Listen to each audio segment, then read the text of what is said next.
E a gente continua nesse assunto, porque em uma audiência tensa, o ministro da Previdência, Volney Queiroz, foi ouvido no Senado sobre as fraudes do INSS. O repórter André Anelli chega agora com as últimas informações. Bate-boca entre o ministro e o senador Sérgio Moro. O tom dessa audiência de hoje. Bem-vindo, André. Boa noite para você e bom trabalho. Boa noite também, Tiago. Bom trabalho. Boa noite a todos aqui no Jornal Jovem Pan. O motivo da discussão entre o ministro da Previdência Social, Volney Queiroz, e o senador Sérgio Moro foi a investigação a respeito das fraudes no INSS que teriam ocorrido desde 2019. Durante a sessão do Senado, Volney Queiroz afirmou que as denúncias sobre descontos indevidos em benefícios previdenciários já haviam sido feitas à Polícia Federal em 2020, enquanto Moro era ministro da Justiça do governo Bolsonaro. Com esse argumento, houve troca de acusações entre os dois sobre omissão. Em 2020, um servidor em 2020 denunciou à Polícia Federal que havia descontos indevidos, que havia fraude. Essas denúncias foram feitas em 2020, senador. Parece que Vossa Excelência era o ministro da Justiça nessa época. Vossa Excelência fez alguma coisa para coibir essas fraudes? Os fatos nunca foram informados a mim como foram informados a Vossa Excelência expressamente na reunião lá em 2023. Alguém se omitiu aqui foi Vossa Excelência. Vossa Excelência como ministro também não acompanhou, não tinha conhecimento? Não chegou ao meu conhecimento, mas a de Vossa Excelência chegou. Volney Queiroz usou essa estratégia diversas vezes de culpar o governo anterior pelas fraudes. E além da discussão com Moro, o ministro da Previdência Social argumentou que uma medida provisória que previa novos controles sobre descontos em aposentadorias foi alterada aqui pelo Congresso Nacional e sancionada sem vetos por Bolsonaro. Segundo o ministro, com as mudanças, foi excluída a previsão de revalidação anual das autorizações para que os descontos do INSS fossem feitos, o que teria favorecido as fraudes. A MP 1007, transformada na Lei 14.438 de 2022, foi essa medida provisória e essa lei que pôs fim ao Instituto da Revalidação, o que vinha sendo gestado dentro do Congresso a partir de 2019, para que houvesse uma revalidação de cada um daqueles que autorizavam desconto. Isso foi sepultado por essa MP e por essa lei em 2022. E é exatamente nesse momento, nesse interregno entre 2019 e 2022, que o ladrão entra na casa.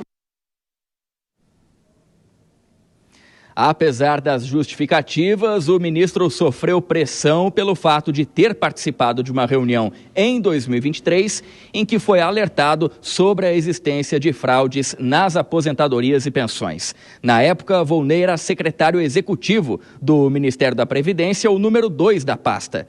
Antes da Polícia Federal revelar o esquema, Volney e também nem o ministro Carlos Lupe, que já foi demitido, nenhum dos dois fez nenhuma menção sobre as irregularidades.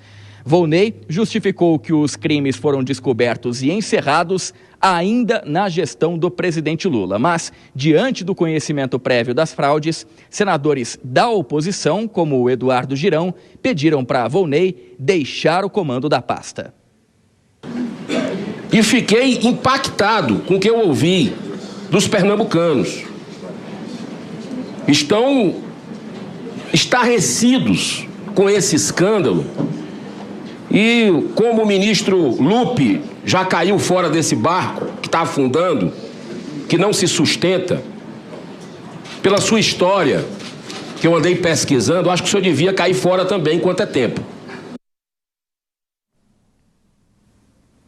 Mesmo com esses apelos, Volney demonstrou que pretende continuar no ministério ainda diante das investigações conduzidas pela Polícia Federal. Ele também afirmou que o governo está atuando para ressarcir todos os aposentados com descontos irregulares, tendo bloqueado atualmente cerca de 2,5 bilhões de reais das entidades suspeitas para então conseguir promover esse ressarcimento.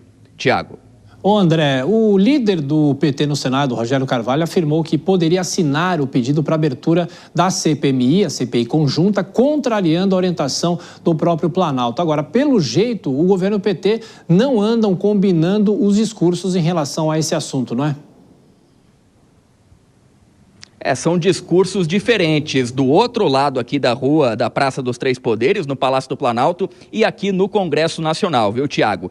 Isso porque durante a audiência com o ministro da Previdência, Volney Queiroz, o senador Rogério Carvalho, ele que é líder do PT no Senado, afirmou que vai defender a participação da sigla na Comissão Parlamentar Mista de Inquérito do INSS.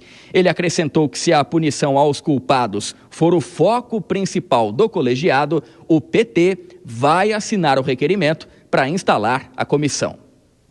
Eu quero dizer que na condição de líder do PT, nós vamos defender que o partido participe dessa CPI, mas não uma CPI para avaliar e para fazer disputa e palanque eleitoral, mas para investigar e apontar os responsáveis e botar na cadeia aqueles que roubaram os aposentados e pensionistas do INSS. Apesar de a instalação da CPMI ter o apoio de petistas como Rogério Carvalho, a posição do Palácio do Planalto ainda é contrária à criação do grupo. Mas, se a CPMI for instalada, aliados do presidente Lula devem traçar uma estratégia, como, por exemplo, garantir um governista na relatoria.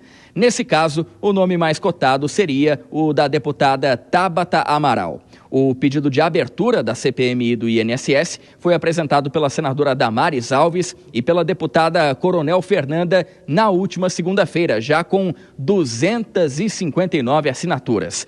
Nas últimas horas, a equipe da senadora Damares afirmou que o texto já ganhou pelo menos mais 10 assinaturas, inclusive de parlamentares petistas.